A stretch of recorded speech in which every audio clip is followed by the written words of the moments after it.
May 1945, Hollywood director George Stevens and a few of his camera team are making fun of the Nazis.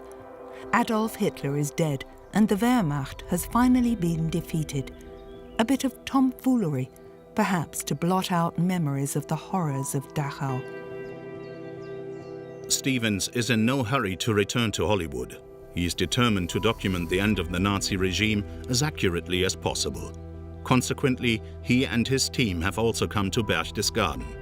Stevens has been given permission to film on the Obersalzberg, Hitler's private refuge high above the town.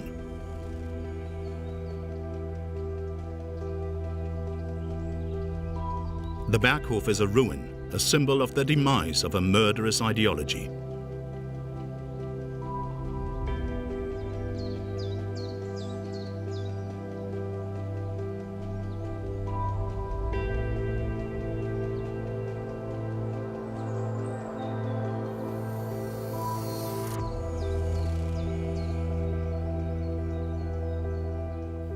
From the Obersalzberg, Stevens travelled to nearby Austria, first to Salzburg and then on to Innsbruck, sightseeing in a country which had willingly thrown itself into the arms of the Nazis.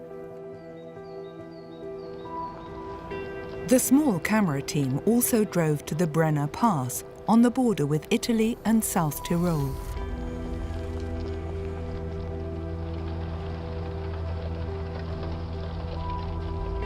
The Wehrmacht had laid down its arms in Italy and southern Germany, but not in Austria as a whole, and the Reich government in Flensburg in northern Germany was still refusing to capitulate to the Soviet Union. May the 6th, 1945. On behalf of Admiral Dönitz, Colonel General Alfred Jodl had flown to Reims in France to sign the declaration of the unconditional surrender of Nazi Germany. Kirk B. Lawton, Eisenhower's man for photojournalism in World War II, documented this major event in world history with his amateur camera. Jodl still had hopes of securing a separate armistice with the Western Allies. Negotiations in the Allied headquarters were deadlocked for hours.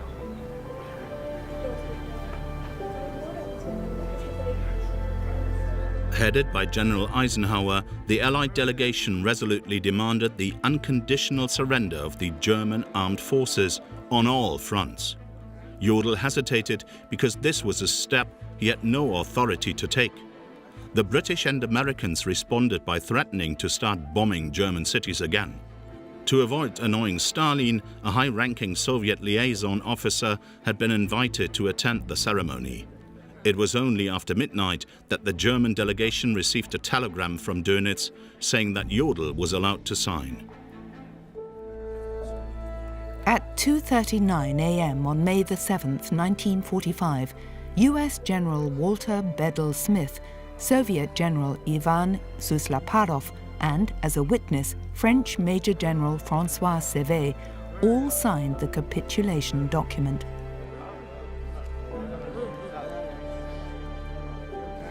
Then it was Alfred Jodl's turn to add his signature.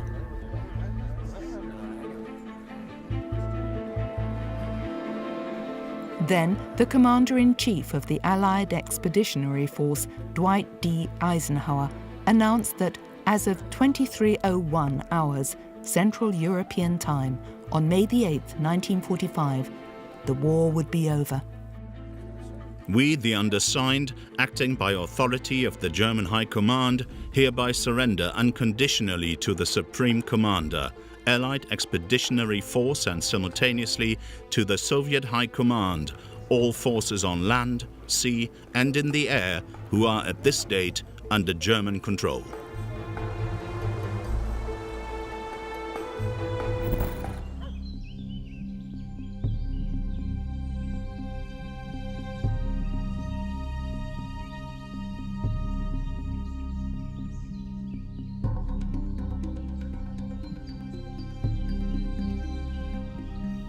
When Joseph Stalin heard of the capitulation in Reims, he was beside himself with rage and demanded that the ceremony be repeated in his own sphere of influence. But the news from Reims had already been made public. As a result, most German soldiers surrendered voluntarily, if possible to the Americans.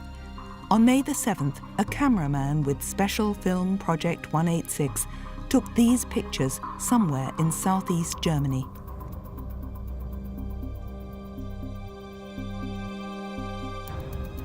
In Tyrol on the evening of May the 7th, author Erich Kästner wrote in his diary, Flensburg radio station has announced that Jodl has signed the capitulation document and that it will come into force tomorrow.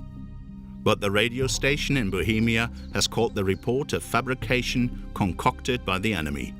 In Berlin, the Russians claim to have found the corpses of Goebbels, his wife, and their children. Now the radio stations have ceased broadcasting. It is quiet here. The only sound is that of cockchafers, those little armored insects flying headfirst into the illuminated window.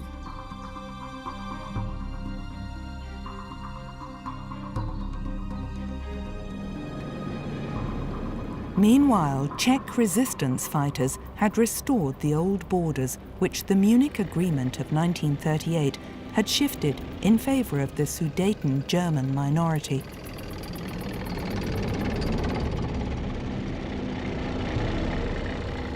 Over the past 2 weeks, US General George S. Patton had advanced 30 to 40 kilometers a day, an almost incredible rate of progress. In early May 1945, his troops had crossed the border into Bohemia.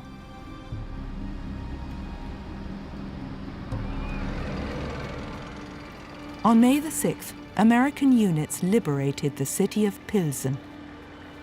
The next day, the GI's arrival turned into a rousing victory parade.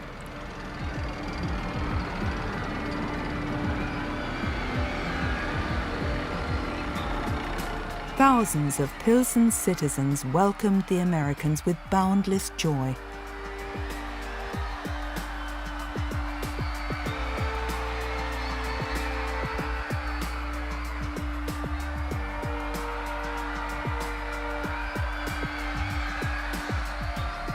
It was the first time cameramen with Special Film Project 186 had been able to film scenes of jubilation.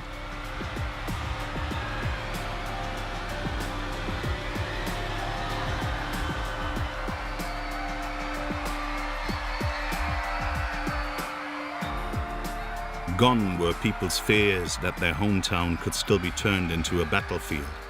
Yet that nearly happened, because in Pilsen and the surrounding area, the Germans still had around 15,000 troops who were determined to crush any attempts by the Czechs to revolt. However, the 2 US divisions which liberated Pilsen outnumbered the Germans. So the German commander, General von Majewski, decided to surrender. At 2:15 on the afternoon of May the 6th, 1945, he signed the capitulation document and ordered his troops to cease all hostilities. Then, in front of his staff and his wife, Majewski committed suicide.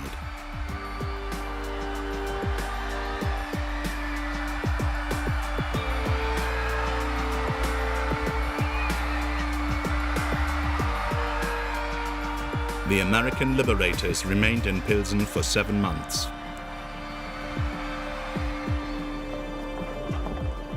The occupying Germans left Pilsen forever.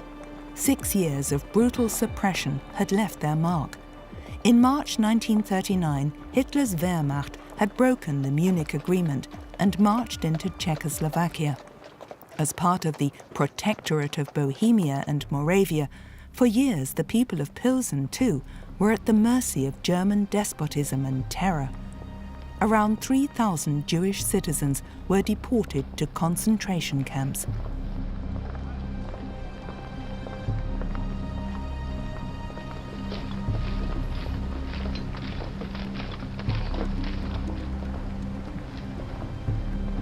Right up until Germany's capitulation, Field Marshal Ferdinand Schörner and his troops were entrenched in Bohemia. Schörner was a fanatical Nazi whom Hitler, in his last will and testament, had appointed commander-in-chief of the army. In line with the maxim, strength through fear, Schörner used brutal methods to put his troops under pressure. Deserters were hanged from the nearest tree with a sign round their necks saying, "I refuse to protect German women and children." Propaganda Minister Joseph Goebbels commented on this attitude as late as March 1945. Such methods have an impact, of course. At any rate, every soldier in Schörner's combat area knows that he can die at the front and will die at the rear. The German prisoners of war were escorted out of town by Czech resistance fighters. Things weren't always as amicable as these pictures taken by a US Air Force cameraman suggest.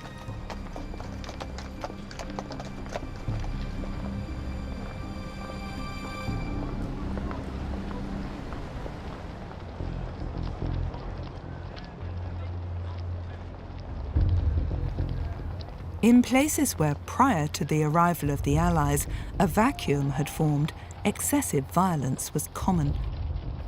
The aggressive mood was fueled by the Czech president in exile, Edvard Beneš, who, even before the war was over, had said, "The Germans will be paid back many times over, and without mercy, for all the crimes they have committed in our land since 1938.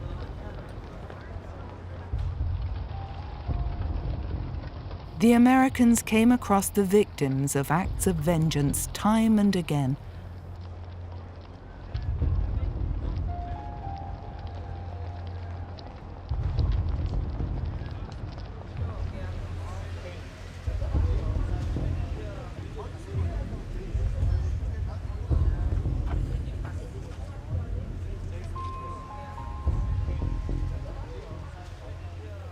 It is May the 8th, 1945, the last day of the Second World War in Europe. The Czechs celebrated their American liberators, but they had nothing but contempt for their former tormentors.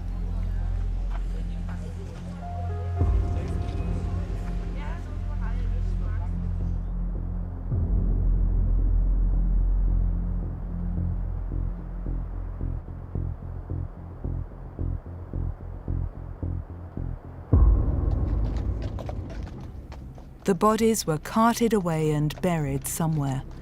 No one in Bohemia shed a single tear for a dead German.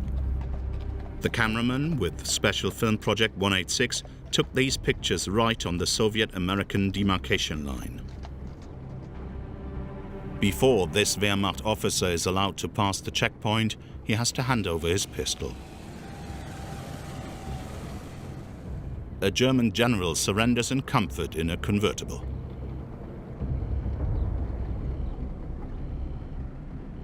A US military policeman then drives him to a special prisoner of war camp for high-ranking officers.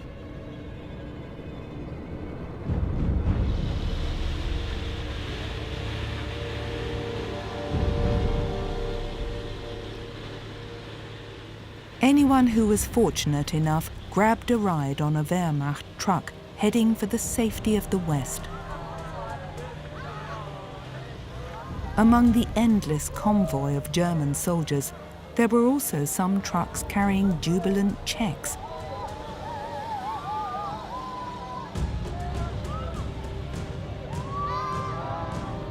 At 12:30 on May the 8th, 1945, Reich President Karl Dönitz spoke to the nation on the radio. Men and women of Germany, in my address on May the 1st, in which I informed you of the death of the Führer and my appointment as his successor, I stated that my first task was to save German lives. In order to attain this goal, in the night of the 6th to the 7th of May, I ordered the Armed Forces High Command to declare the unconditional surrender of all fighting troops in all theaters of war. At 2300 hours on May the 8th, the guns will fall silent.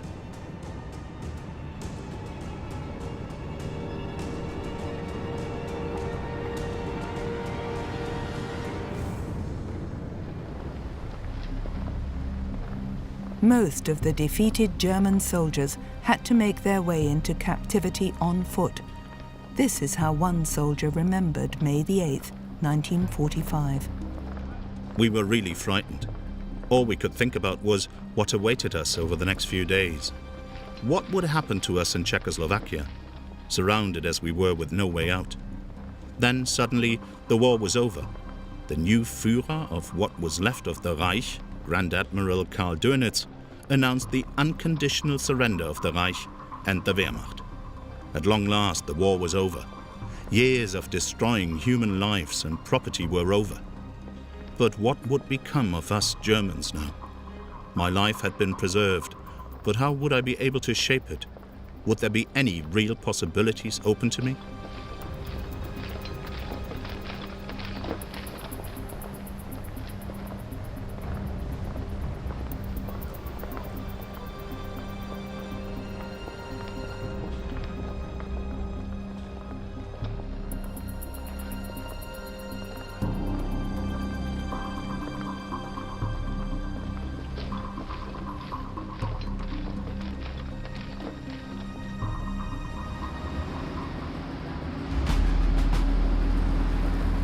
On May the 8th, US President Harry S. Truman addressed his nation on the radio.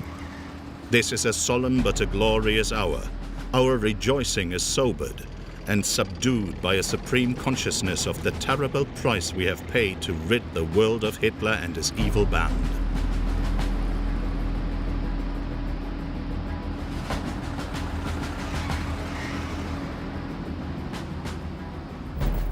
The rats were leaving the sinking ship. On May the 8th, 1945, in Kitzingen near Würzburg, a German war hero allowed himself to be filmed by a cameraman with Special Film Project 186. Together with his squadron, fighter and bomber pilot Hans Ulrich Rudel had flown out of Bohemia to surrender to the Americans. Rudel was the only member of the German armed forces to be awarded the Knight's Cross with golden oak leaves, swords and diamonds. He was also a fanatical Nazi. In March 1945, while still in a military hospital after being seriously wounded by Soviet anti-aircraft fire, Rudel appeared on Joseph Goebbels' weekly propaganda newsreel, exhorting the Germans to stand firm. This time it is not about personal sacrifices. We all need to grit our teeth and willingly accept these sacrifices. And in the end, this nation of ours, which up to now has fought so courageously and has indeed gritted its teeth, will achieve final victory.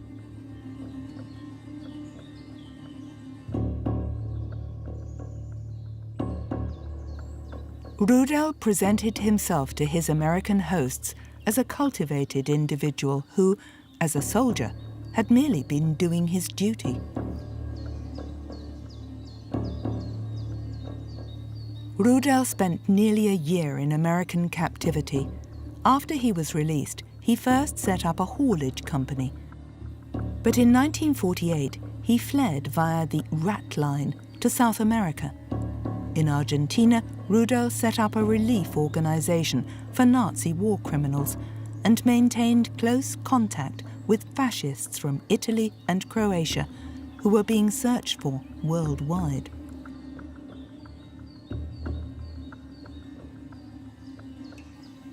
Rudel ended the war as an amputee, but still firmly convinced that National Socialism had been a good idea.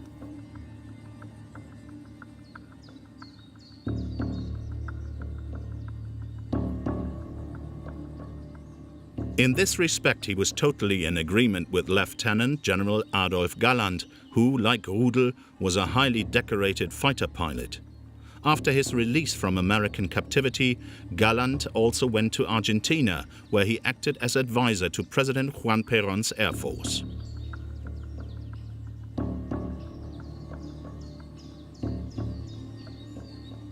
When Perón was ousted from power, Adolf Galland returned to Germany, while Hans Ulrich Rudel served the dictators of Paraguay and Chile. In Chile, he occasionally resided in the notorious Colonia Dignidad torture commune. For the rest of his life, Rudel maintained close contact with the neo-Nazi scene in Germany.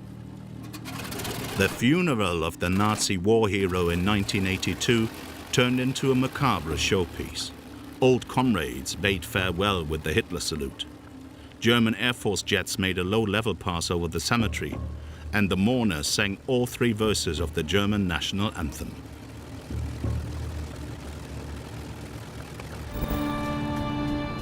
In London on May the 8th, people gathered in the streets to celebrate the end of the Second World War in Europe.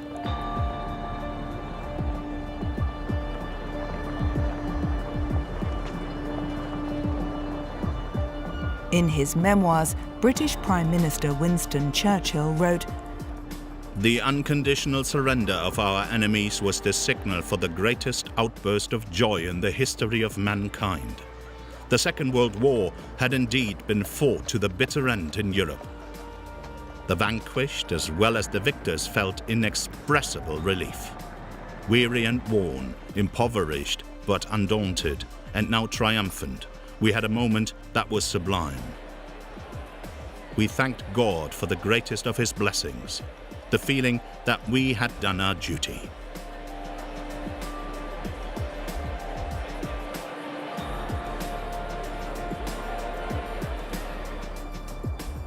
On May the 8th, Churchill insisted on giving the Victory in Europe broadcast himself.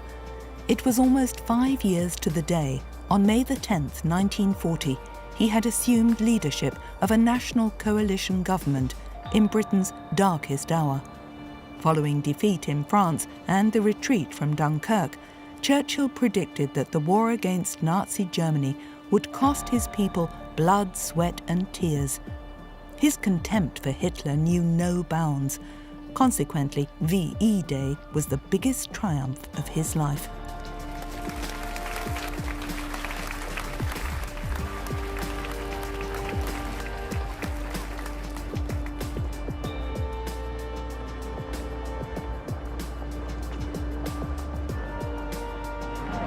As Churchill drove through London, the crowds cheered him.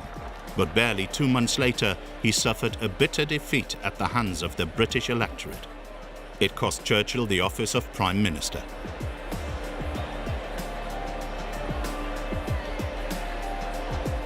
Walking behind the Sergeant-at-Arms, who is bearing the ceremonial mace of the House of Commons, Speaker Douglas Clifton heads for Westminster Abbey, followed by the Prime Minister and His Majesty's government.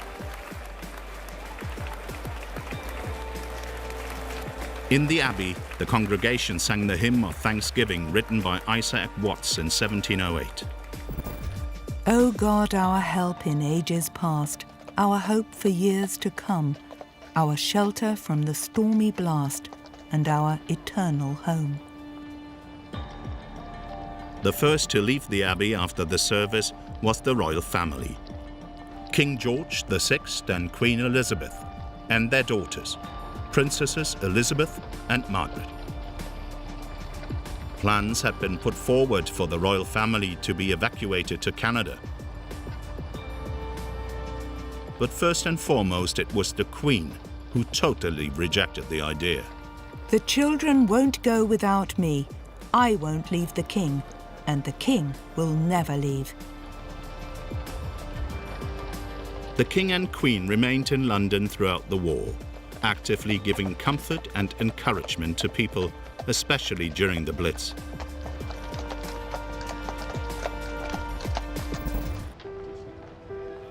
May the 9th, 1945. At a barracks in Wiesbaden, liberated Soviet slave workers celebrate victory over Germany. Most of them had been deported to the Third Reich after the Nazis occupied the Ukraine and Belarus. The women were put to work mainly in armaments factories.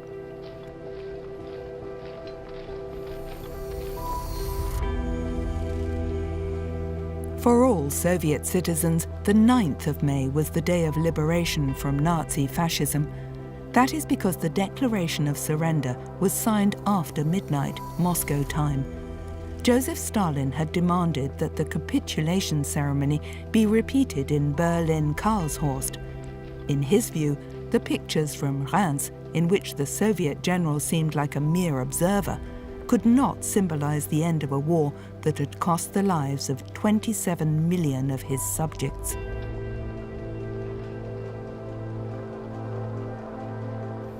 On May the 9th, a camera team with Special Film Projects 186 took this footage of the victory celebrations in Wiesbaden, at which a statement by the Soviet dictator was read out. 3 years ago, Hitler declared for all to hear that his aims included the dismemberment of the Soviet Union and the wresting from it of the Caucasus, the Ukraine, Belorussia, the Baltic Islands, and other areas. He declared bluntly, "We will destroy Russia so that she will never be able to rise again." This was 3 years ago. However, Hitler's crazy ideas were not fated to come true. The progress of the war scattered them to the winds.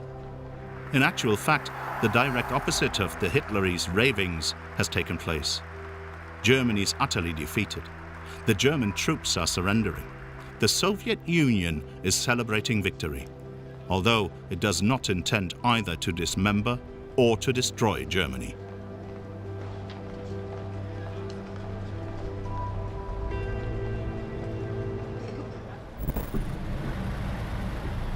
On May the 9th, 1945, 2 US Air Force cameramen took this footage on a road somewhere on Germany's border with Czechoslovakia. To escape the Red Army, Wehrmacht remnants were fleeing to that part of Germany occupied by the Americans.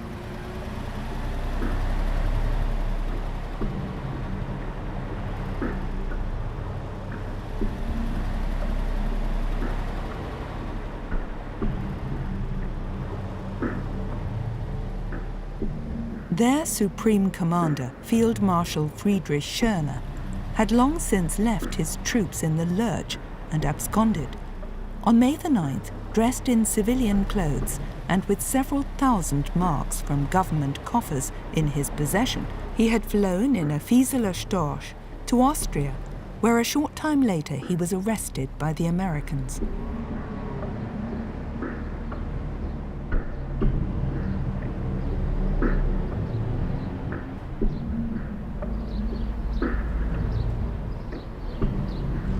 Members of the SS, who in the last weeks of the war had stood out through particularly fanatical resistance, had intermingled with ordinary German soldiers. Heinrich Himmler's henchmen obviously felt safe in the midst of a stream of soldiers, nurses, and civilian employees flooding back to Germany.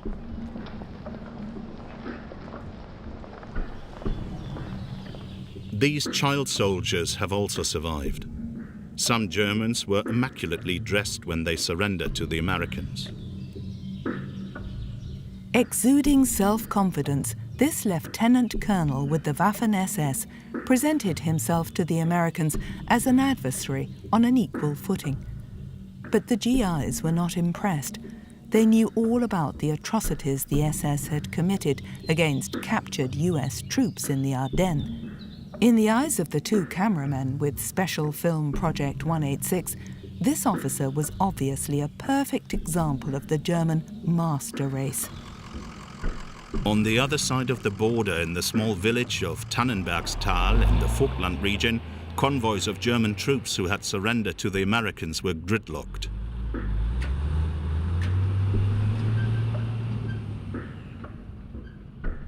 Just as the Supreme Command of the Wehrmacht had demanded, the soldiers laid down their arms in a sorted and orderly fashion.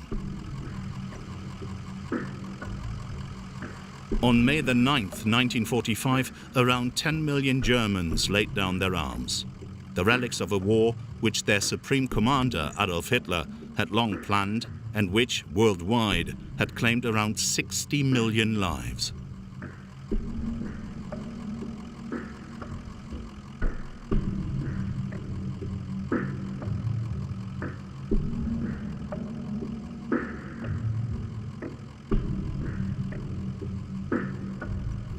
Not a single high-ranking Wehrmacht officer felt the need to ignore Hitler's insane orders and prevent the slaughter of the last few weeks of the war. Even after the Führer had committed suicide, the fighting still continued. Thus, in the final week of the Second World War, 95,000 German soldiers met a senseless end.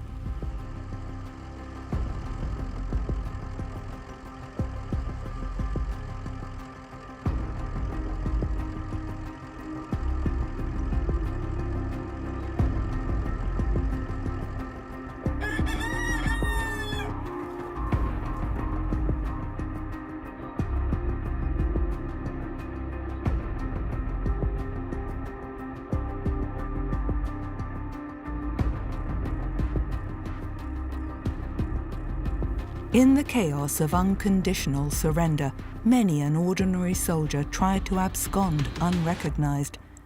In Tyrol on May 10, 1945, Erich Kästner described scenes in his diary that occurred in so many places.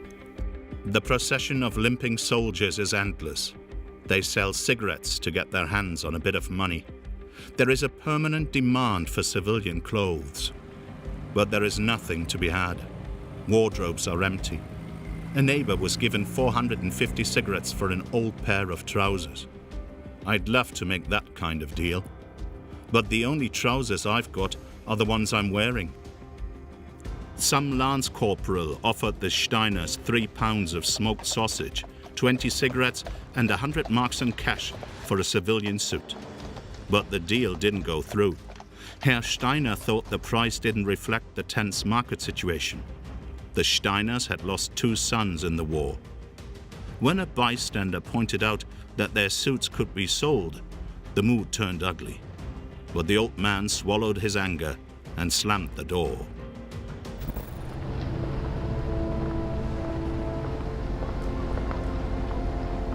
May 14, 1945, a week after Nazi Germany's unconditional surrender, a camera team with Special Film Project 186 was filming in Augsburg. By now, people here too had resigned themselves to the fact that the Nazi Reich was gone and were coming to terms with their new masters. The city had surrendered peacefully to the Americans on April 28, 1945. The people of Augsburg were relieved that the war had come to an end in their city without bloodshed. One inhabitant remembered later, "You had this double feeling of being defeated yet at the same time liberated.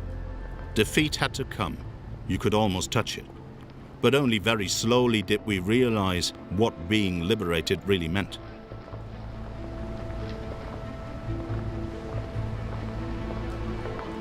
In an entry in her diary on May 8, 1945, another inhabitant of Augsburg wrote, "What a beautiful day! Nature is fresh and young. The sun is shining and the sky is blue. You would think that a day like this would be full of jubilation and sound, that people would be laughing and weeping for joy, and that the bells would be ringing, because today the word peace is on everyone's lips. Peace in our land, something we almost dreamt of for 6 long years of war."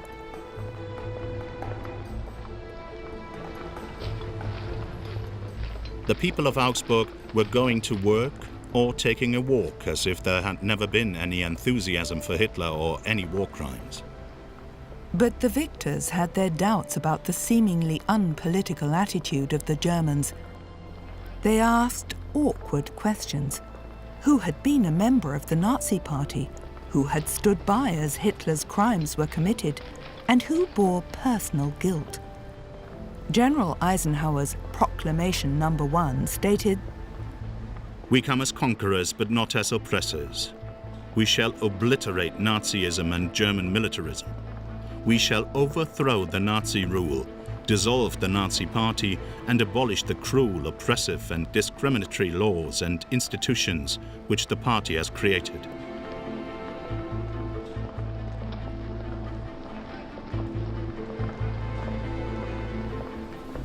The Americans had precise ideas on how the Germans were to organize their future. The US occupying forces came with well-prepared plans for the structure of administrative bodies, political parties, and cultural life in this new freedom, with everything based on the model of Western democracies. At first, many Germans had their doubts about this concept. People preferred to focus more on their everyday lives than on reappraising their country's Nazi past. Many suppressed the guilt issue.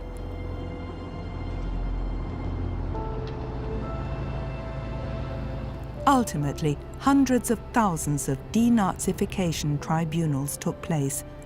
The aim was to determine whether the person summoned was to be classified as a major offender, lesser offender, follower, or exonerated person. Roughly 2/3 of those interrogated were classified as followers or were exonerated. At the end of the war, the victors focused first and foremost on the ruling elite of the Third Reich. In Augsburg, on May the 14th, 1945, the US Air Force team also took this footage of the most important representative of the Nazi regime who was still alive, Hermann Göring. Here, the 52-year-old approaches the camera with a smile on his face.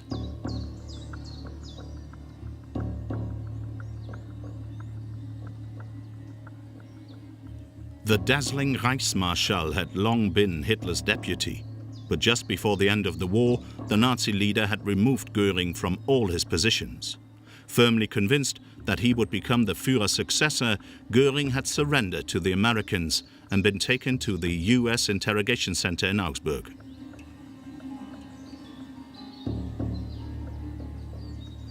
After his arrest, Göring is said to have claimed that war was like a football match. At the end, the loser shakes the winner's hand and all is forgotten. With charm and cunning, the prominent prisoner obviously wanted to evade responsibility.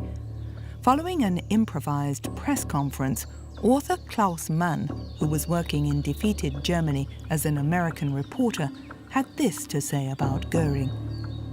You can't even say that he looked particularly unsympathetic.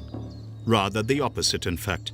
Admittedly, his face did display a certain brutality.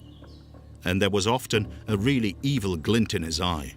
His overall appearance was that of a condottieri, someone who, despite all the cruelty he exuded, still had a touch of joviality about him.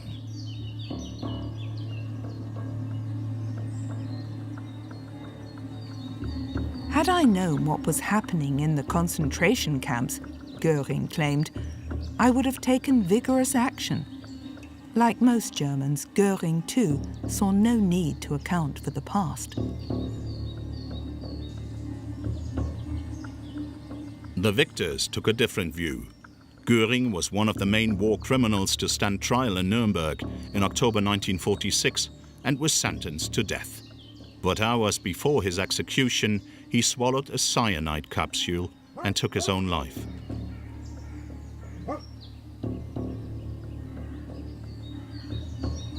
The main thing, he is said to have commented, is that for 12 years I had a good life.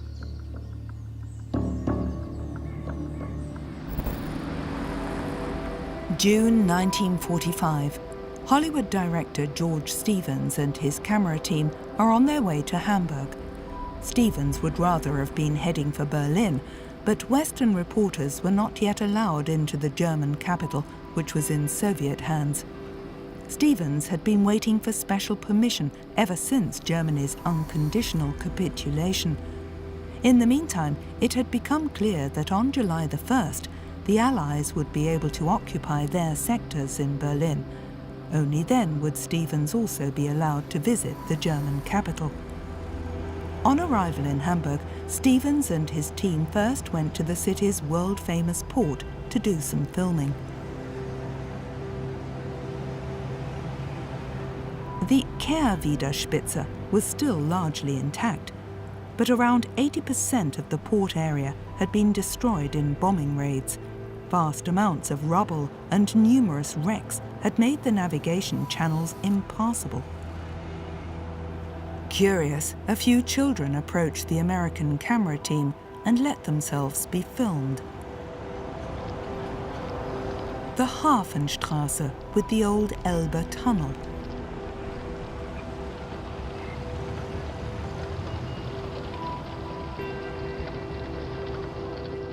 In 1943, that Hamburg became the target of devastating bombing raids, which also completely destroyed the city center.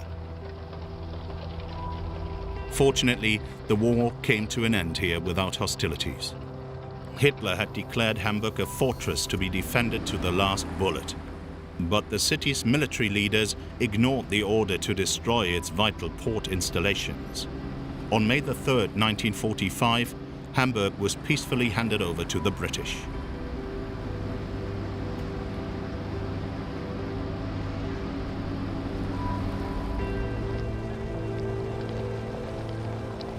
Stevens toured the wasteland in his jeep. In Operation Gomorrah, which the Allies mounted in late July 1943, hundreds of thousands of incendiaries caused firestorms of untold ferocity, which claimed 34,000 lives. Author Hans Erich Nossack wrote about the wholesale destruction of his hometown. Someone might think that it is hard to stand where you had lived for many years, and where there is now nothing, that you would perhaps sigh or sob. But it is not hard, simply incomprehensible. So incomprehensible that you cannot weigh it. Indeed, that weight is so appallingly heavy, it is almost impossible to describe. Having a roof over their head, a home, and enough food to keep their families alive was the very minimum of security that people in occupied Germany now wished for.